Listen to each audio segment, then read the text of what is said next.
LPU ప్లేస్మెంట్ల రికార్డులు సృష్టిస్తోంది. Final year student 2.5 కోట్ల ప్యాకేజ్ పొందుతున్నారు. 1700 మందికి పైగా ఎల్పీయూ స్టూడెంట్స్ 10 లక్షల నుంచి 2.5 కోట్ల ప్యాకేజెస్ పొందారు.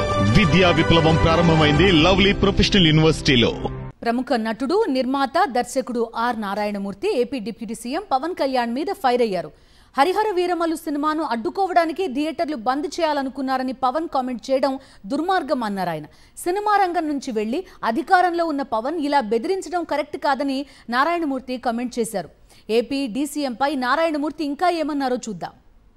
తెలుగు చిత్ర పరిశ్రమపై AP deputy CM Pawan Kalyan కక్ష సాధింపులపై ఆగ్రహం వ్యక్తమవుతోంది. గత 5 ఏళ్లుగా సాగుతూ ఆగుతూ ఎట్టకేలకు పూర్తయిన పవన్ కళ్యాణ్ హరిహర వీరమల్లు సినిమా జూన్ నెలలో విడుదలయ్యేందుకు సిద్ధమైంది. ప్రజా సమస్యలపై ఎన్నడూ స్పందించని పవన్ ఇప్పుడు తన సినిమాను అడ్డుకోవడానికి థియేటర్లు బంద్ ఆలోచన చేస్తున్నారంటూ పరిశ్రమపైనే తన ఆక్రోశం వెళ్లగక్కారు. పైగా బంద్ ఎవరి ఆలోచనో తేల్చడానికి దర్యాప్తు జరపాలని కూడా ఆయన పార్టీకే చెందిన సినిమాటోగ్రఫీ మంత్రి కందుల దుర్గేష్ చేత ఆదేశాలు జారీ చేయించారు.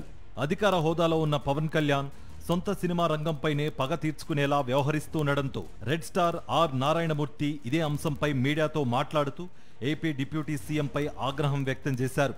పవన్ కళ్యాణ్ తీరు దుర్మార్గంగా ఉందన్నారు నిర్మాత, దర్శకుడు ఆర్ నారాయణమూర్తి. హరిహర వీరమల్లు అనే సినిమాని ఆపడం కోసమే జూన్ 1 నుంచి బంద్ ప్రకటిస్తున్నారు, పర్సెంటేజ్ కానీ ఇవ్వకపోతే అనే మాట రావడం అనేది చాలా దుర్మార్గం. It's a trash. అది ఉత్తిది, అది కరెక్ట్ కాదు. అందులో కుట్ర ఉంది.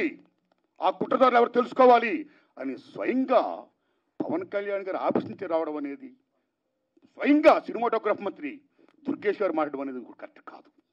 ప్రజాస్వామ్యంలో బంద్ అనేది బ్రహ్మాస్త్రం వంటిదని ఆర్ నారాయణమూర్తి అన్నారు. అయితే సినిమా పరిశ్రమలో ఎవరైనా బంద్ చేయాలంటే 3 వారాల ముందు నిర్మాతలకు తెలియజేయాలనే నిబంధన ఉందని గుర్తు చేశారు. ఎవరైనా బంద్ ప్రకటించే ముందు సినిమా ఇండస్ట్రీలో అకార్డింగ్ టు నామ్స్ 3 వారాల ముందుగా తెలియపరచాలి. ఇదిగో పలానా ఇష్యూ మీద మేము ఫైట్ చేస్తున్నాం, అది ఇంకా కొలిక్కి రాలేదు కాబట్టి మేము బంద్ ప్రకటించబోతున్నాం అనే విషయాన్ని నిర్మాతలకు 3 వారాల ముందు తెలియపరచాలి. This is norms. సినిమా రంగం నుంచి వెళ్లి డిప్యూటీ సీఎం అయిన పవన్ కళ్యాణ్ తన పరిశ్రమకు సమస్య వచ్చినప్పుడు పిలిచి పరిష్కరించి ఉంటే ఎంతో గౌరవంగా ఉండేదన్నారు ఆర్ నారాయణమూర్తి. డిప్యూటీ సీఎంగా మీరు అక్కడ సీఎం చంద్రబాబు నాయుడు గారితో మాట్లాడి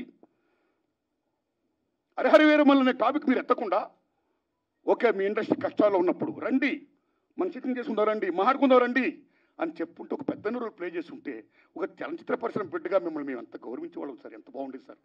సినిమా థియేటర్లకు పర్సంటేజ్ విధానం కోసం 25 ఏళ్లుగా పోరాడుతున్నా ఇంతవరకు సాధ్యం కాలేదని, గిట్టుబాటు కాక సింగిల్ థియేటర్లు మూసేస్తున్నారని ఆర్ నారాయణమూర్తి చెప్పారు. మాల్స్లోని థియేటర్లలో రేట్లు తట్టుకోలేక సామాన్యులు సినిమా హాళ్లకు దూరమవుతున్నారని ఆయన చెప్పారు.